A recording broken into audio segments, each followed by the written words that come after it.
Este trabajo se centrará en dos de sus integrantes, Roger Santibáñez, fundador del movimiento Cloaca, y José Antonio Mazzotti, quien estaba en calidad de aliado principal y pertenecía a la instancia suprema. Estos dos escritores decidieron compartir su visión artística mediante interesantes acciones que hicieron en el Perú, donde por supuesto dejaron una gran huella.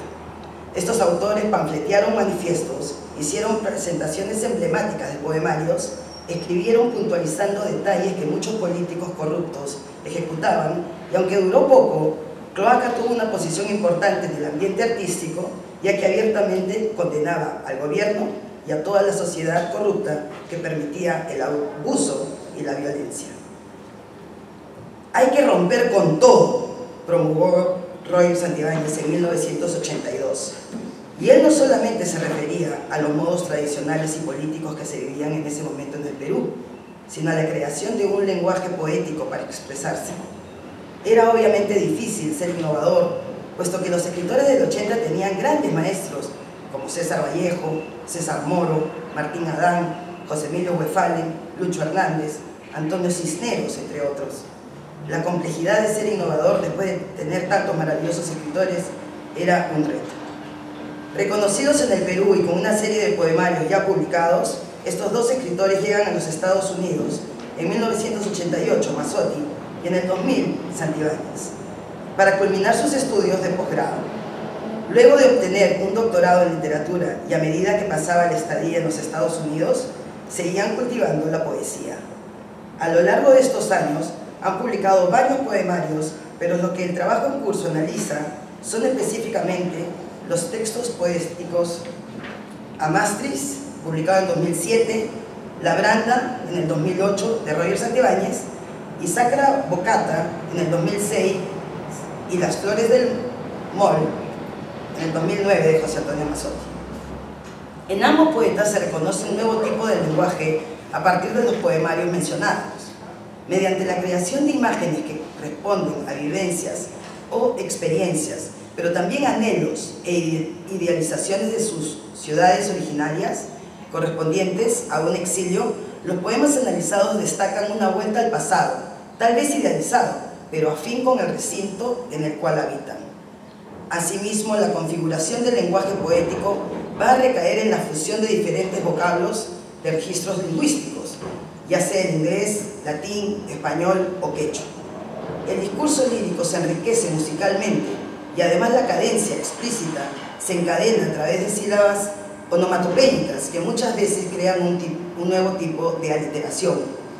Las imágenes innovadoras que resultan ahora son creadas por la mezcla de culturas y de espacios, los cuales se vuelven familiares y que los remite a su ciudad natal.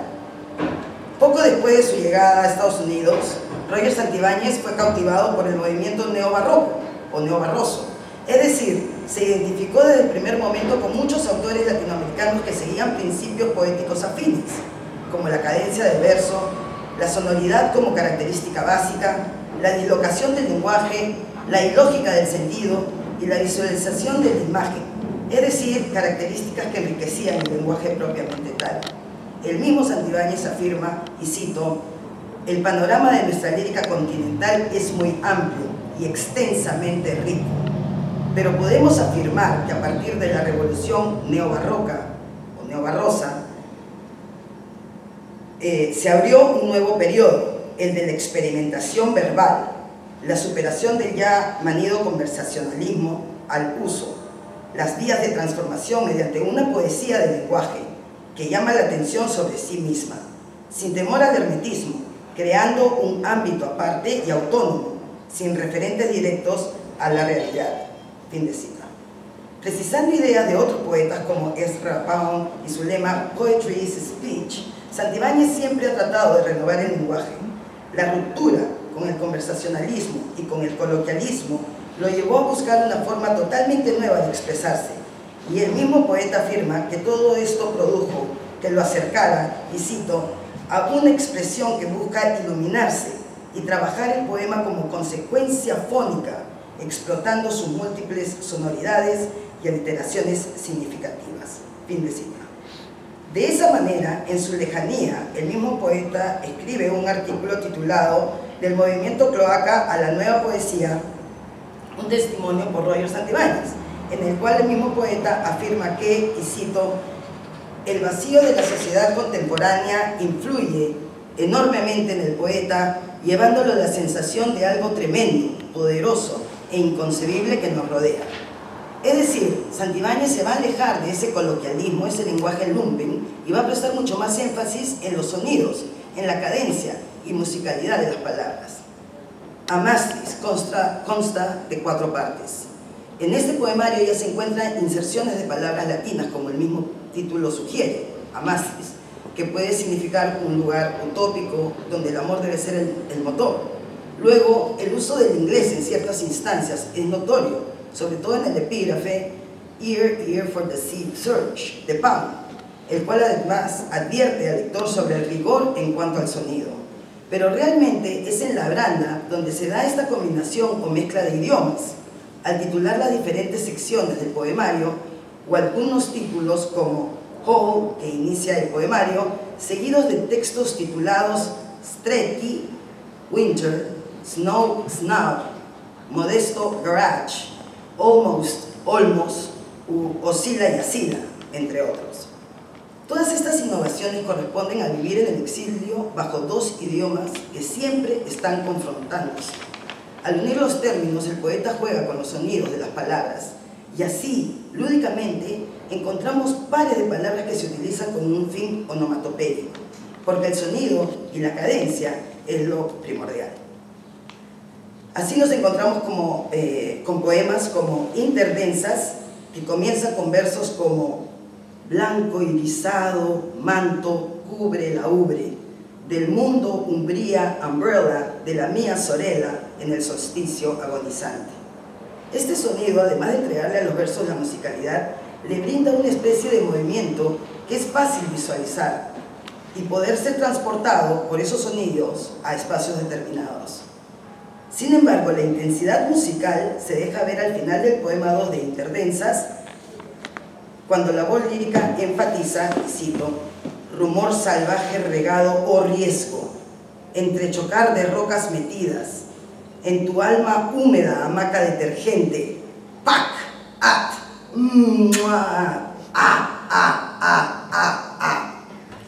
Estos versos nos remiten a los cánticos de Altazor de Vicente Huidobro, padre del creacionismo. Temáticamente, estos 2 poemas se caracterizan por describir imágenes al aire libre, donde realmente se puede apreciar el sonido del viento, el ruido de los pájaros, la brisa marina. Y es interesante entonces notar que el primer texto que irrumpe en Amastris, cuyo discurso se configura a través de prosas poéticas, las cuales sugieren en tiempo y en espacio una gran nostalgia. Y cito el primer poema de Amastris. Vengo por las tardes a escribir a esta orilla del río Cooper. Me agrada el viento susurrando entre los árboles y contemplar el silbido de distintos pajarines en la copa, como este frente a mí, que me da su dulce y fresca sombra cuando el sol todavía se resiste a morir en la distancia, sobre los edificios de Filadelfia, que puedo ver desde aquí, al fondo del paisaje verde y el cielo profundamente dorado, mientras otra vez el viento sagrado me habla con sus frases claras y difíciles acerca de las cambiantes nubes de estaño, y el solitario césped me regala su quietud. No importa si es el río Piura o el río Cooper, la voz poética describe las imágenes vistas alrededor, es decir, con su entorno, con el paisaje natural que lo rodea, la primavera, el susurro de los árboles, el viento, el sol, los pájaros, el chilalo, o cualquier amanecer o atardecer lo sitúa en un lugar familiar. Jorge Polanco Salinas nos dice sobre Amastris, y cito, sitúa su escritura en el país del norte, sin abandonar la memoria del Perú.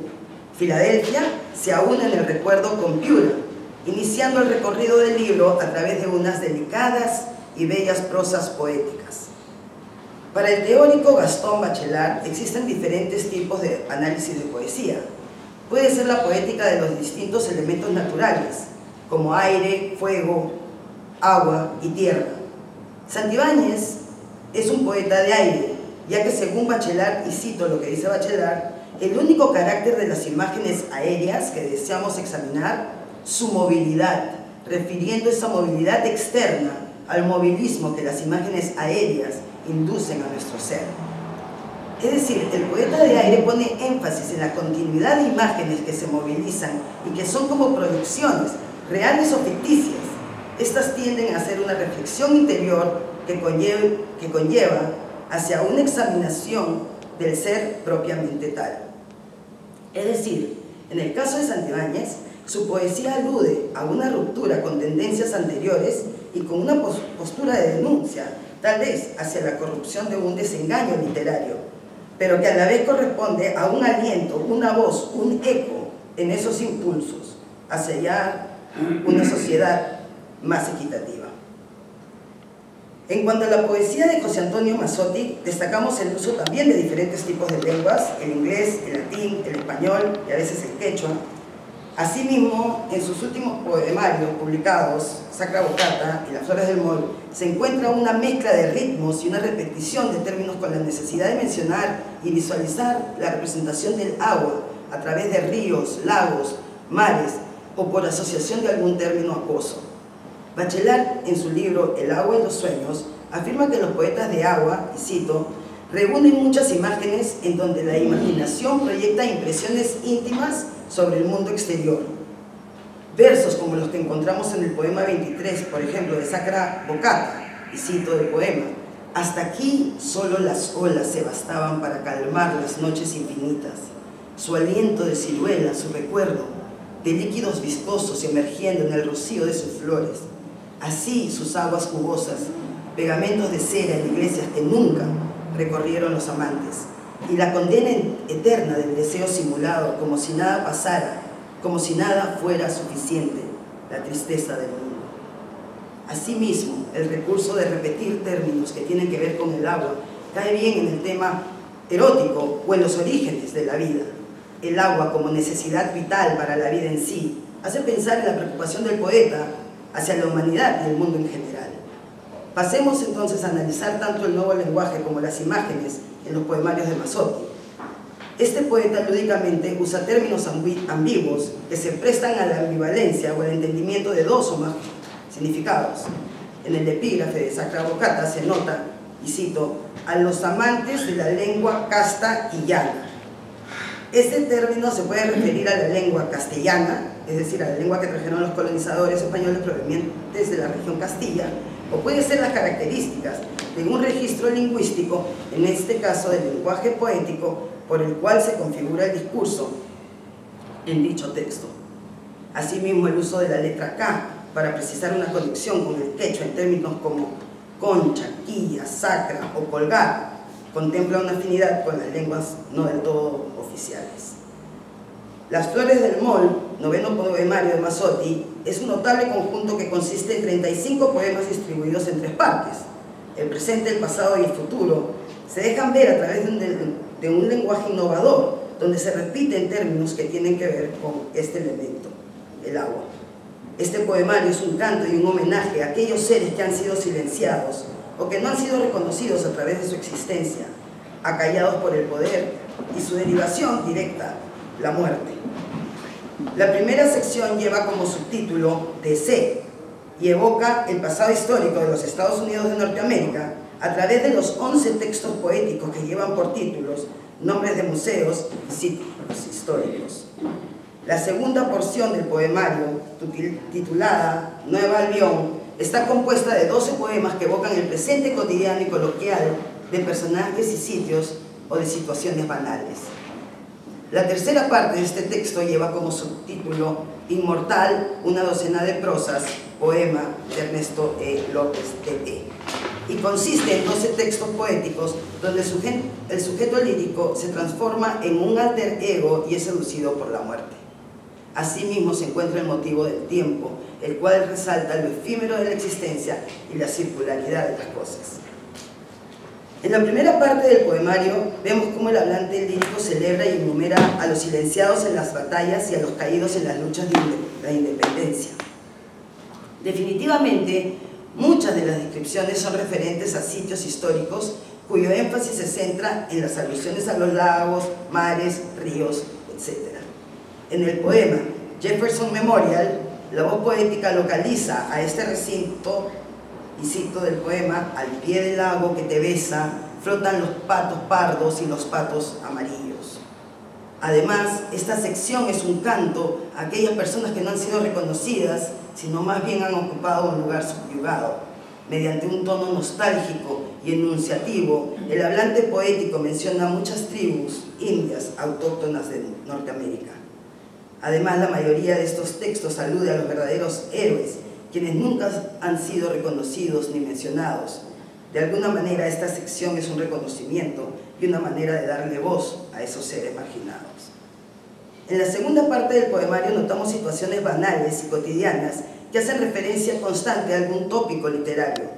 Como ya es frecuente en la poesía de Mazzotti, que suele echar mano de referencias cultistas para entremezclarlas con fragmentos del habla popular y los aspectos prosaicos de la existencia, amalgamándolos en lo que resultaría una especie de pastiche cultural, en el mejor sentido posmoderno de la expresión. Además, el subtítulo de Nueva Albión sugiere una referencia a la península californiana, donde el pirata inglés Francisco Drake atacó embarcaciones de españoles y luego bautizó este istmo con este término. Asimismo, hace referencia a la Nueva Inglaterra, donde el autor ha vivido la mayor parte de su exilio voluntario en los Estados Unidos desde 1988. Se trata pues de una ubicuidad geográfica que revela la simultaneidad de voces y conciencias propias de una visión no lineal de la historia. En estos poemas notamos que el sujeto poético se inclina por la descripción de espacios y resalta lo efímero del tiempo. La mención de la naturaleza, animales, flores, plantas, mares, lagos, aguas y sobre todo la función del hombre frente a ella es la innovación que se logra a partir del diálogo que entabla con otros textos literarios, Baudelaire, Dante, Virgilio, o extraliterarios, ¿no?, con sitios históricos o turísticos. En la tercera parte encontramos poemas donde el sujeto poético es seducido por la muerte, tratando de superarla mediante la recreación del acto erótico. Definitivamente el yo lírico perversamente coquetea con la necrofilia, usando descripciones a través de términos que sugieren el agua y la vida. Y cito: lavaba mis palmas horadadas con las corrientes de aguas, ni puras ni cristalinas, del río de tu pueblo. Topé con el cadáver más hermoso y quise llevarlo a casa. Declara. Asimismo, el hablante se encuentra seducido al sentir placer y gozo al admirar cadáveres inertes pero hermosos, donde la vida ha dejado de existir. Y cito: nada la boca nada, aleta de bordes resecos, la boca nada por la ensenada, del aire que dibuja sus espiros. Estas imágenes resaltan la repetición de ciertos términos que cumplen con dar movilidad y vitalidad a ese cuerpo inerte de la amada. Desde un amor por el pasado, donde el sujeto poético, mediante un tono nostálgico, evoca a los seres no reconocidos en las guerras de independencia norteamericanas, hasta el mismo título que hace mención al Mall de Washington, D.C., donde queda la Casa Blanca, el Jefferson Memorial y otros monumentos para los soldados y luchadores.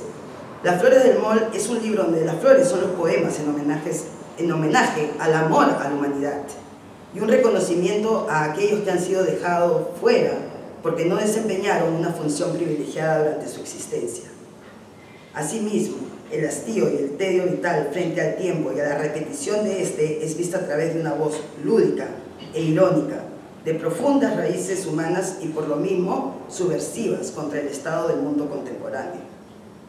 Las imágenes de aire y de agua en ambos autores nos hacen pensar en dos factores primordiales, ya que como los elementos naturales son esenciales para la vida en sí. Entonces, en el caso de Santibáñez, al utilizar términos referentes al aire, aparte de hacer una reflexión hacia el ser humano, trata de denunciar ese desengaño latinoamericano y vociferar gritos de esperanza.